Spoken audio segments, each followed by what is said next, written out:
সবে উপদেশৰ কেন্দ্ৰ দেৱে তা সম্বাৰ প্ৰেম বাঢ়ি গৈল বিষ্ণুত মিলিল শ্ৰুতি প্ৰৱেশিয়া চিৰমতি আচাৰ্য ভকতি আশী ভৈল হীৰা নমো নমো নাৰায়ণ নিত্য মুক্ত সনাতন শুদ্ধ বুদ্ধ অগাধ স্বভাৱ অজাৰ নিজ প্ৰভাৱত প্ৰকৃতিৰ দুখ সবাকো কৰিলা পৰা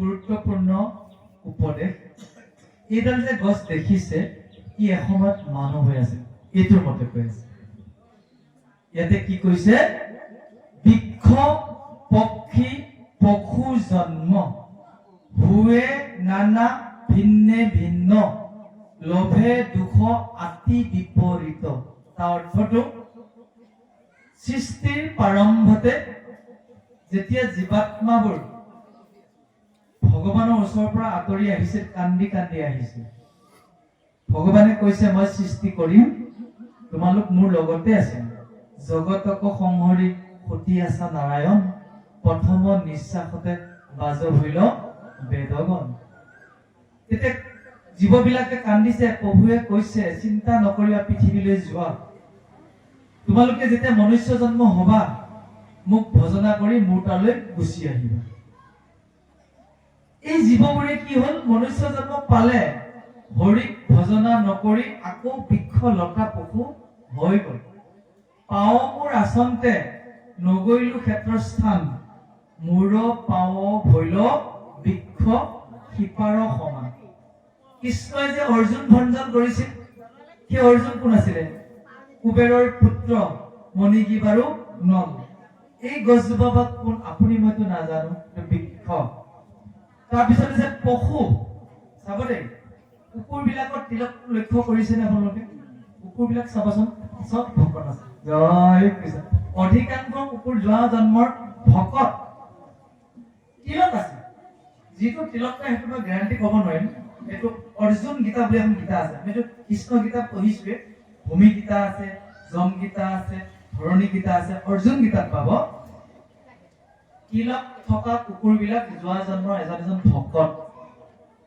ক'ত লিখিছে বিষয়ত ভুল হৈ কৰিলোহু ভোগ তাৰ ফলে চিগাল চানৰ হৈলো যুগ ভকত হৈ ঈশ্বৰৰ সেৱা কৰিব লাগিছিল বিষয় সেৱা কৰিল যে বিষয় যিটো ভাল লাগে বিষয়টোৱে দি দিলো যিসকলে খাদ্য বিচাৰ নকৰে তেওঁলোককো কুকুৰৰ জন্ম দিয়ে অন্নজনী কিছু নকৰে বিচাৰ ভকত হৈ আছিল বেদপথ নষ্ট কৰিছে যা এইবাৰ চোৱাকে খোৱাব কিমান ডাঙৰ কথা ভাবিবলগীয়া কথা নহয়নে বাৰু শাস্ত্ৰত দিয়ে আছে এতিয়া কৈছে যে পক্ষীবিলাকক বিভিন্ন বিভিন্ন কাৰণত আকৌ অধমজনীটো ক'ত বুজি যাইছেনে এই যে দমকলৰ পাৰত কিছুমান সৰু সৰু কেঁচু দেখিছেনে বাৰু চোৱাখাৰীত দেখিছে আহে একদম টকটককৈ খাই থাকে শৌচালয়ত থাকে সেইবিলাকো মানুহ হৈ আছে যেতিয়া অধম বস্তু তেওঁলোকে খোৱা আৰম্ভ কৰিলে তেওঁলোকৰ গতিটো অধমজনী হ'ল তৃতীয় স্কন্ধত লিখা আছে কথাবোৰ কপিল দেৱহূতিৰ যিটো খণ্ড তাত লিখা আছে সংসাৰ তামসী গতি জীৱৰ বিবিধ নিকাৰ তাত লিখিছে যে এজন মানুহে তেওঁৰ জীৱনত যিমানবোৰ বেয়া বেয়া কাম কৰিল সেইখিনি যন্ত্ৰণা ভোগ কৰি পৃথিৱীলৈ আহিব গছ বৃক্ষ লতা সেইটো যে জন্ম পায় এতিয়া চাব এই গছ কেইডাল খুব ভাগ্যৱান সিহঁতে আজি ভাগৱতৰ সন্মুখত থিতাপি লয় সিহঁত কাঢ়ি আহিছে তাত জীৱন নাই বুলি নহয় বাৰু জীৱন নাথাকিলে মৰিয়ে যাব ভাগৱতত উল্লেখ দি আছে পৃথু হে পৃথু যিজন ব্যক্তিয়ে পৰম প্ৰভু কৃষ্ণৰ সেৱা এৰি বিষয়ত থাকিব সি অহা জন্মবোৰ বৃক্ষ পশু পক্ষী হ'বই। এতিয়া আপুনি মই আকৌ বৃক্ষ পশু পক্ষী হ'ম নে কৃষ্ণৰ ওচৰলৈ যাম, সিদ্ধান্তটো নিজা। 84 লক্ষ জনিটো মই এবাৰ উল্লেখ কৰি দিছো সংস্কৃতৰ শ্লোক, আপোনালোকে লিখি যাব যে স্থাবৰম 20 লক্ষম, 20 মানে 20 লাখ বাৰ গছ গছনি যোগ কৰি যাব। নৱ লক্ষম সৰীসৃপম, সৰীসৃপ মানে বুকুৰে বগাই যোৱা, সাপ জেঠী ইত্যাদি ঘৰিয়াল, তাত 9 লাখ বাৰ, 20 লাখ যোগ 9 লাখ 29 লাখ। পুনশ্চ নৱ লক্ষম জলজম, জলজ মানে পানী তলত থকা। আপোনালোকে ডিস্কভাৰী চেনেলত চাওক কিমান প্ৰাণী আছে। তে 29 লাখ যোগ 9 লাখ কিমান হ'ল? 38 লাখ। 10 লক্ষম পক্ষী নাম, পাখি থকা, মহ মাখি চগা চৰাই ইত্যাদি 10 লাখ বাৰ। 38 লাখ যোগ 10 লাখ 48 লাখ। পশু নাম 30 লক্ষম, 30 লাখ বাৰ পশু, গৰু মহ হাতী ঘোঁৰা ইত্যাদি। 48 লাখৰ লগত যদি 30 লাখ যোগ কৰে 78 লাখ। 70 লক্ষম বানৰ প্ৰজাতি, বান্দৰ প্ৰজাতি 4 লাখ বাৰ আহিছো কাৰণে চাৰ্লছ ডাৰউইন নামৰ বিজ্ঞানীটোৱে অলপ অলপ ক'ব যায় বান্দৰৰ পৰা মানুহ হৈছে। অশুদ্ধ নহয়, এইটো বেদত লিখা আছে। কিমান হ'ল? 78 যোগ 4 82 লাখ। কৈছে 2 লক্ষম অৰ্ধ মানৱ, 2 লাখ বাৰ আমি আধা মানুহ। আন্দামান নিকোবৰ দ্বীপপুঞ্জ, উত্তৰ আমেৰিকাৰ ঘন জংগল, আফ্ৰিকাৰ জংগলত এতিয়াও কাপোৰ নুফুৰা মানুহ আছে। তেনেকুৱা জন্ম আমি 2 লাখ বাৰ পাইছো। তৎপশ্চাৎ পূৰ্ণাংগ মানৱ, তাৰ পিছতহে আমি এই মানুহ পাইছো। তাকো ভাৰতবৰ্ষত দুৰ্লভ বুলি কোৱা হৈছে। তাকো শংকৰ মাধৱ দামোদৰ হৰিদেৱৰ দেশত আৰু দুৰ্লভ। সেইকাৰণে মহাপুৰুষ শংকৰদেৱে ক'লে কোটি কোটি জন্মৰ অন্তৰে যাৰ আছে মহা পুণ্য ৰাখি, সি কদাচিত মনুষ্য হৈ ভাৰত বৰিকে আহি। ভাৰতবৰ্ষত মনুষ্য হৈছো, যোৱা জন্মত সাধনা কৰিছো। চাওকচোন, যদি আপুনি এইবাৰ গতি সাধন কৰিব নোৱাৰে আকৌ 84 লাখ ঘূৰিব লাগিব। ইচ্ছা আছেনে বাৰু? যদি নাই, ভগৱানৰ চৰণত শৰণত উল্লেখ কৰিছে। সেইকাৰণে কৈছে বৃক্ষ পক্ষী পশু জন্ম হৈ ভিন্নে ভিন্ন। এই প্ৰকৃতিৰ দুখবোৰৰ পৰা মুক্ত হবলৈ আশ্ৰয় ল'ব লাগিব প্ৰভু ভগৱন্তৰ সংগ, প্ৰভু ভগৱন্তৰ গুণ থকা অধ্যয়ন। তেতিয়াহে আমি কি কৰিব পাৰিম? এই 84 লক্ষ জনিত নপৰাকে বোধগম্যতা মই মানো এইবাৰ মই পাৰ। সৰু উদাহৰণ বুজি পাবলৈ কৈছো। লুডু সৰুতে আমি অসমীয়া ল'ৰা ছোৱালীবিলাকে খেলুৱে লুডু। লুডুখনত সাপ লুডু এখন আছে নহয়, 99ত দীঘল সাপ এটা আছে। দীঘল সাপটোত পৰাৰ পিছত কি হয় বাৰু? আহি আকৌ তলত। এইবাৰ মানুহৰ জন্ম একে টপ অফ মষ্ট, একে ওপৰত আছে। বৈকুণ্ঠকো যাব পাৰো, নৰকত গৈ আকৌ গছ গছনিৰ পৰা আৰম্ভ কৰিব পাৰো। যাৰ যিটো ইচ্ছা আৰু। জয় কৃষ্ণ। নিজা ভাগ্য নিজা হাতৰ মুঠিত। সেইকাৰণে নামক সৰ্বশ্ৰেষ্ঠ কৰি দিছে, নাম ধৰক হৃদয়ত ল'ব দিছে। কৈছে নামে তপ, নামে জপ, নামে যোগ ধ্যান, নামে দান, নামে পুণ্য কোটি তীৰ্থস্থান, নামে ধন জন বন্ধু, নামে পিতা মাতা, নামে নিজ কুহিৰ, নাম হে গতি দাতা। ইহ পৰ লোকে নাম বিনে গতি নাই, চাৰিও বেদৰ ঐক্যে মুখ্য অভিপ্ৰায়। হেন জানি নামৰ চৰণে চাপি ধৰা, ইহতে থাকিয়া সুখে সংসাৰ কথা। এতিয়া নাম যাৰ যিটো ভাল লাগে। জগন্নাথলৈ যাওঁতে মই জয় জগন্নাথ শুনিছো। মায়াপুৰ যেতিয়া যাওঁ নগৰীবলৈ হৰে কৃষ্ণ, বেলেগ নাই। অসমত ৰামকৃষ্ণ। আৰু যেতিয়া মই বৃন্দাবনলৈ গৈছিলো আৰু আচৰিত হৈ গলো। তাত কৈছে ৰাধে ৰাধে। মইতো চব খাই গলো। ৰাধা ভক্তি মানে ভক্তি, ভক্তি ৰাধা ভক্তি। তাত একদম ৰাধে ৰাধে। আৰু ভাগৱতৰ প্ৰথম শব্দটো কি জানেনে বাৰু? জয় কৃষ্ণ। জয় কৃষ্ণ। চাব পাৰে ভাগৱত।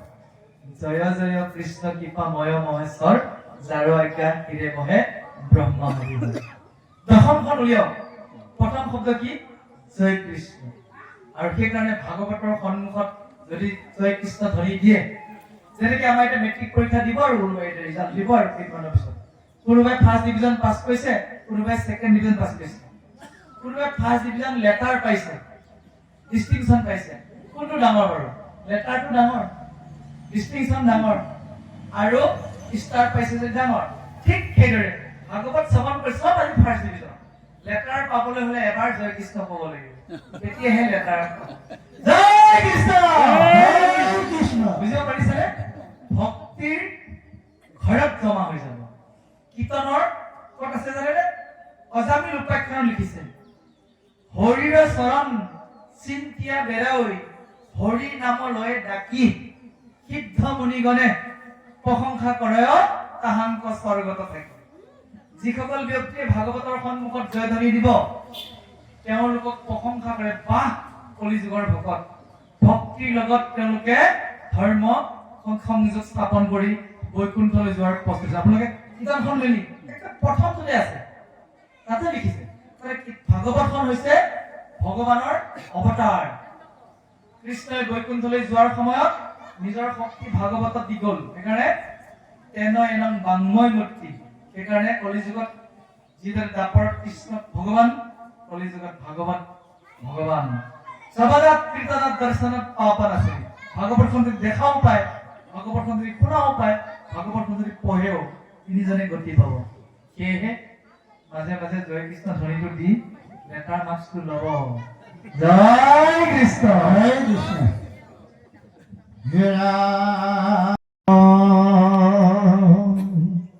এৰা গীতো গল্য কথা ছয় আনো আকৌ নজান এই তথাপিতো কহিলো তোমাক অগুচিবে সংসাৰ তাপ লভিবা জন মৰ লাভ জানি ৰাতি কৰিও সঞ্জাত শুনিও মহন্ত বৰ্গ বিষমখন সাৰ দুৰ্গ অজানি হৃদয়ত কৰা দিহ ভাৰতৰ উপজিয়া দুৰ্ধৰ্ম কপায়া ভাঙা কেনে বৰ্জ লোহাগৰ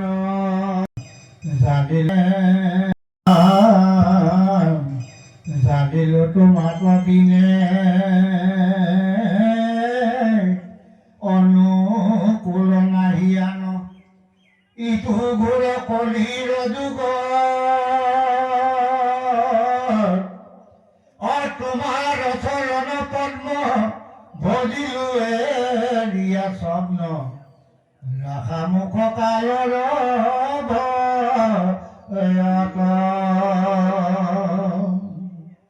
হি সভাসদ লোক ইয়কপতে ভজিওক কৃষ্ণ পদ পংকজ পল্লৱ চাৰি মহা অলংকাৰ কৃষ্ণ বোলা বাৰম্বাৰ বাঞ্ছা ঘোৰ জম কৰা হব অবাঞ্ছা ঘোৰ জম কৰা